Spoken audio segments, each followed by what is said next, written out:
কিভাবে স্পিড ফ্যানের shaft Bush আপনারা পরিবর্তন করবে সেই পরিমাণ স্কেল দিয়ে মেপে নেবেন। খুব আলতো করে এই জিনিসগুলো খুলে নিতে হবে। আসসালামু আলাইকুম বন্ধুরা, কেমন আছেন সবাই? আজকে আমরা চলে আসলাম আর একটা নতুন ভিডিও নিয়ে। আজকের ভিডিওতে আমরা শিখবো কিভাবে এই ছোট হাই স্পিড ফ্যানের শ্যাপ বুশ আপনারা পরিবর্তন করবেন। তো আপনারা ভিডিওটি একদম শুরু থেকে শেষ পর্যন্ত দেখতে থাকুন। ভালো লাগলে অবশ্যই আমাদের চ্যানেলটি সাবস্ক্রাইব করবেন আর সেই সাথে লাইক কমেন্ট করে আপনার মূল্যবান মতামতটি আমাদের জানাতে ভুলবেন না। তো ফার্স্টেই আমরা ফ্যানটি খুব সাবধানে খুলে নেব।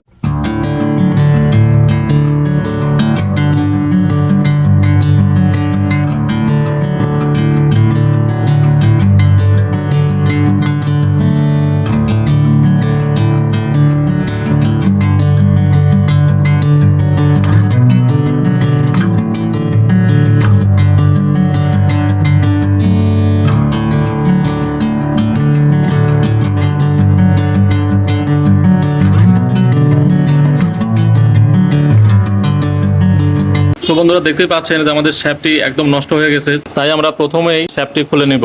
তার সাথে আমরা বুশগুলো দেখবো, যদি বুশগুলো নষ্ট হয় তাহলে বুশগুলো পরিবর্তন করবো। হ্যাঁ, তো আপনারা দেখতে পাচ্ছেন যে বুশগুলো নষ্ট হয়ে গেছে। আর বিশেষ করে আপনারা শুধু শ্যাপ কিংবা শুধু বুশ পরিবর্তন করবেন না, একদম সাথে দুটাই পরিবর্তন করে দিবেন, তাহলে ফ্যানের লাস্টিংটা বেশি হবে। শ্যাপটি খোলার আগে প্লাস্টিকের যে পাখাগুলো আছে সেগুলো আগে সাবধানে খুলে নিতে হবে, কারণ এগুলো ব্যালেন্স ঠিক করে। তো এগুলো খুব সাবধানে আপনারা খুলে নেবেন।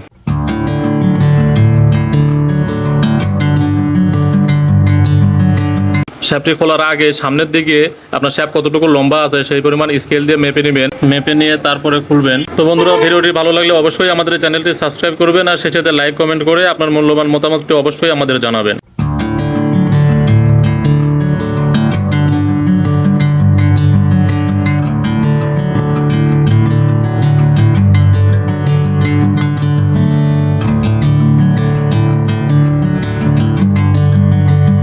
নতুন শ্যাপটি ঢোকানোর পরে অবশ্যই সামনের দিকটা মেপে নেবেন। প্রায় 3 ইঞ্চির মতো শ্যাপটি আছে। তো আপনারা নতুন শ্যাপটি যতটুকু ছিল নতুন শ্যাপটাও ঠিক ততটুকুই সামনে রাখতে হবে, না হলে যদি শ্যাপটি লম্বা হয় তাহলে ফ্যানের সামনের খাঁচাটি বেঁধে যাবে পাখার সাথে। আর যদি শ্যাপটি ছোট হয় বা সামনের দিকে কম আসে তাহলে পিছনের খাঁচাটি বেঁধে যাবে, যার কারণে সঠিক মাপ নিয়ে এই কাজটি করতে হবে।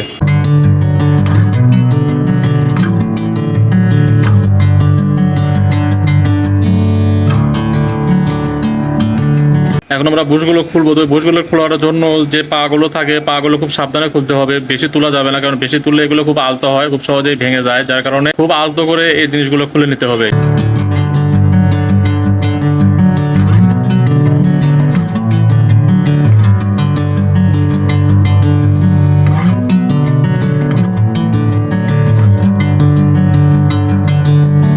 নতুন বুশের সাথে অবশ্যই পন্স হোক কিংবা আর একটু টুকরো হোক সেটা অবশ্যই দিয়ে দিতে হবে, দিয়ে সেটা তেল দিয়ে ভিজিয়ে দিতে হবে।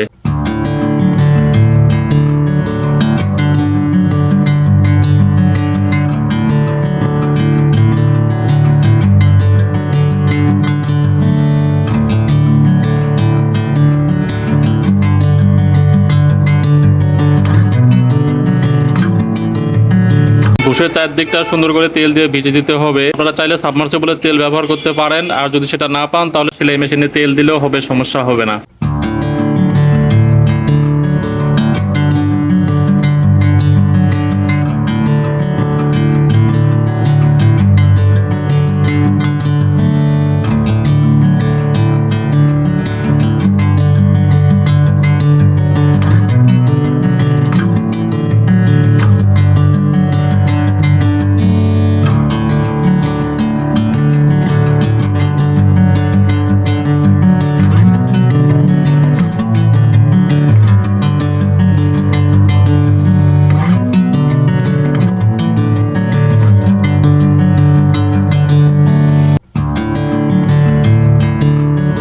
কয়েলটি লাগানোর সময় অবশ্যই কানেকশনের তারটি পিছনে রাখতে হবে। এটা যদি আপনারা ঘুরিয়ে লাগান তাহলে ফ্যান কিন্তু উল্টা দিকে ঘোরা শুরু করবে। তো বন্ধুরা, ভিডিওটি ভালো লাগলে অবশ্যই আমাদের চ্যানেলটি সাবস্ক্রাইব করবেন, আর যারা অলরেডি সাবস্ক্রাইব করেছেন তাদেরকে জানাই অসংখ্য ধন্যবাদ।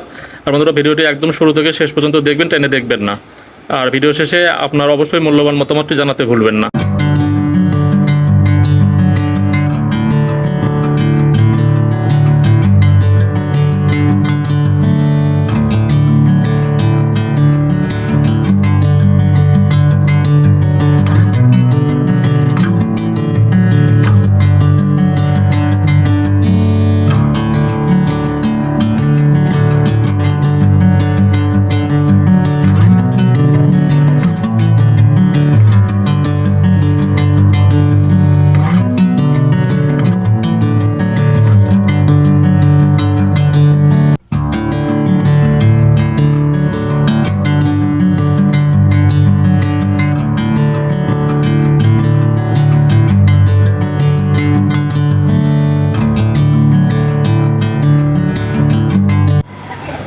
ফ্যান ফিটিং করার সময় অবশ্যই যে নাটগুলো লাগাবেন সেই নাটগুলো যেন বড় না হয়, একদম ছোট হয়, সেদিকে খেয়াল রেখে কাজটি করবেন। কারণ অনেকগুলো নাট বড় হওয়ার কারণে ফ্যানের কয়েলগুলো নষ্ট হয়ে যায়, কারণ কয়েলের মধ্যে নাটগুলো ঢুকে যায়।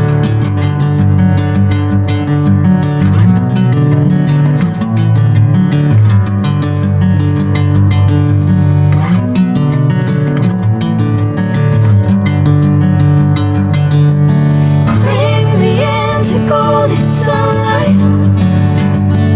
If I'm going with you, I know we'll get to the other side. Sinking in, I know this feels right. Catching a breeze, love moving through me like a wildfire, like a wildfire.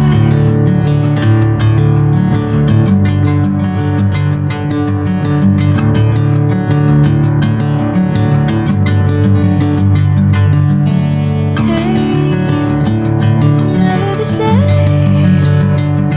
Never calling my name. I'm taking my sweet time.